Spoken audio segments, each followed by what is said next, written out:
YouTube, what's going on everybody, and welcome back to a brand new reaction video with your boy EndSpawnShadow. You read the title and saw the thumbnail correctly, reacting to some SFM Creepypasta by the YouTuber that I like to listen and watch, Cirky. He has made a bunch of different types of videos, and this one is called I'm a Search and Rescue Officer from the USFS and I have some stories to tell, part 1. Basically, he is animating some stories that people have been writing with about like creepypasta and stories from like Reddit, anywhere else other in online, but mostly Reddit, I think. And overall, I am just very excited for this because this video popped up on my For You page, and I decided, hey, why not give you guys some little content right here? There'll be a link down below. Go and check out his channel, show him some support, and overall, sit back, grab something to drink, and enjoy this spookiness, shall we? I'm either gonna get very disturbed, scared, or heartbroken.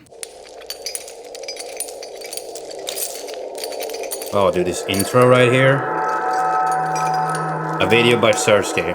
Narration, Mr. Creepypasta. I think I follow him as well.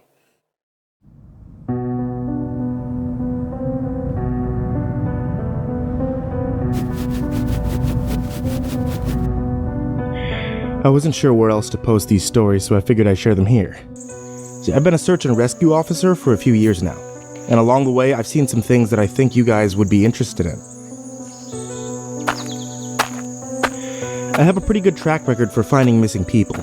Most of the time they just wander off the path or slip down a small cliff, and they can't find their way back. Sheesh. The majority of them have heard the old saying, stay where you are, and they don't wander off. But I've had 2 cases where that didn't happen. Both bother me a lot, and I use them as motivation to search even harder on the missing persons cases that I get called in on. The first was a little boy who was out berry picking with his parents. He and his little sister were together, and both of them went missing around the same time. Their parents lost sight of them for a few seconds, and in that time, both the kids apparently wandered off. When their parents couldn't find them, they called us, and we came out to search the area. We found the daughter pretty quickly, and when we asked where her brother was, she told us that he'd been taken away by the bear man. She said he gave her berries and told her to stay quiet, that he wanted to play with her brother for a while. The last she saw of her brother, he was riding on the shoulders of the bear man and seemed calm. Of course, our first thought was abduction, but we never found a trace of another human being in that area. The little girl was also insistent that he wasn't a normal man, but he was tall and covered in hair like a bear, and that he had a weird face. We searched the area for weeks. It was one of the longest calls I've ever been on, but we never found a single trace of that kid. The other was a young woman who was out hiking with her mom and grandpa. According to her mother, her daughter had climbed up a tree to get a better view of the forest, and she'd never come back down. They waited by the base of the tree for hours, calling her name, before they called for help, and again we searched everywhere. We never found a trace of her. I have no idea where she could have possibly gone, because neither her mother or grandpa ever saw her come down. A few times I've been out on my own searching with a canine. They've tried to lead me straight up cliffs, not hills, not even rock faces, straight sheer cliffs with no possible handholds.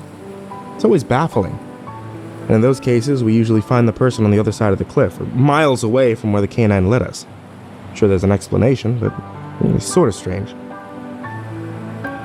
One particularly sad case involved the recovery of a body. A 9-year-old girl fell down an embankment and got impaled on a dead tree at the base. Oh, It was a complete freak accident, but I'll never forget the sound her mother made when we told her what had happened.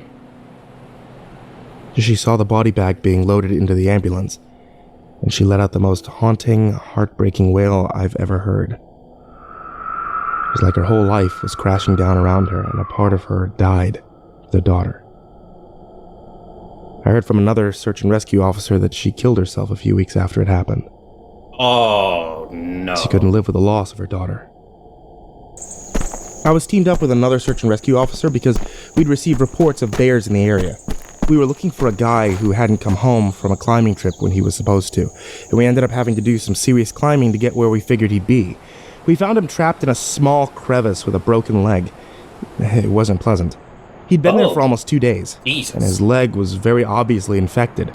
We were able to get him into a chopper, and I heard from one of the EMTs that the guy was absolutely inconsolable. He kept talking about how he'd been doing fine.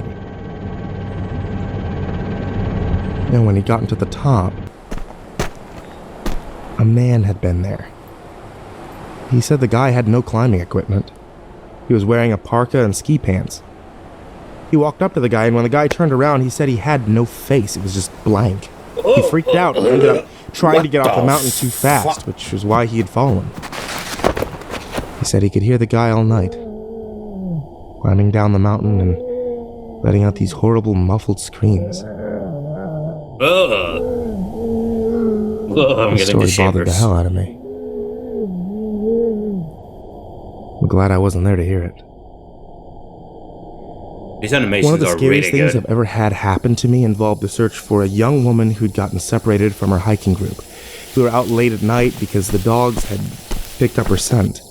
When we found her, she was curling up under a large rotted log. She didn't have any injuries, and we were able to get her to walk with us back to the base ops.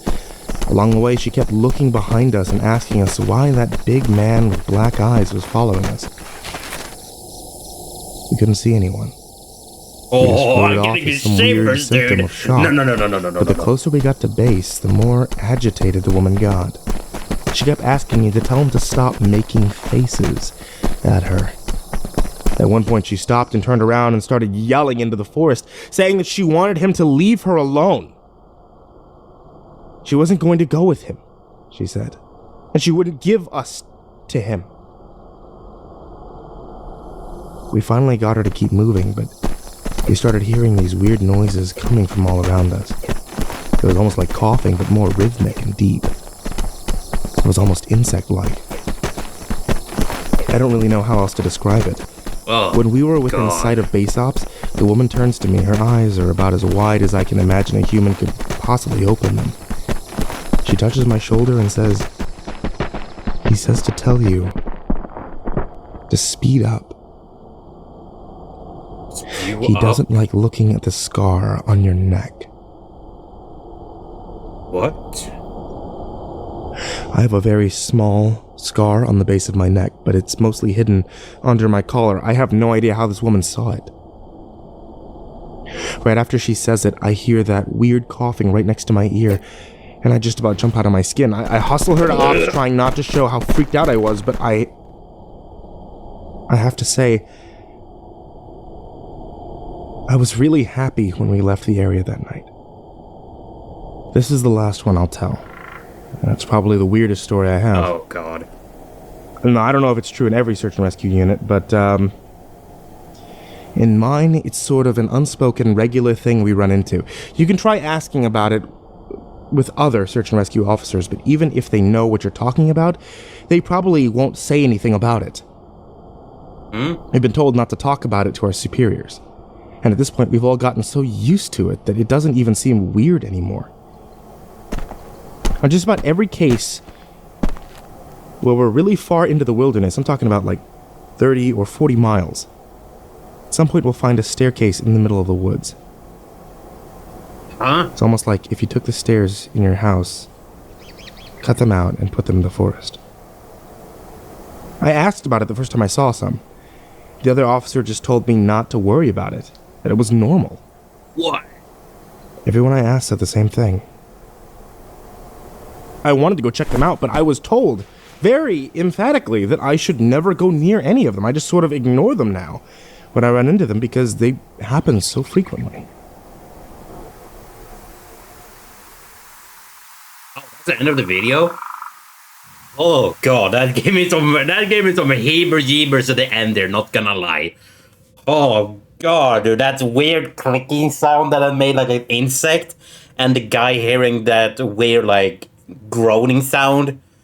Oh, God, the little girl that got impaled by a dead tree. No, dude. Oh, my God, I was not expecting any of this.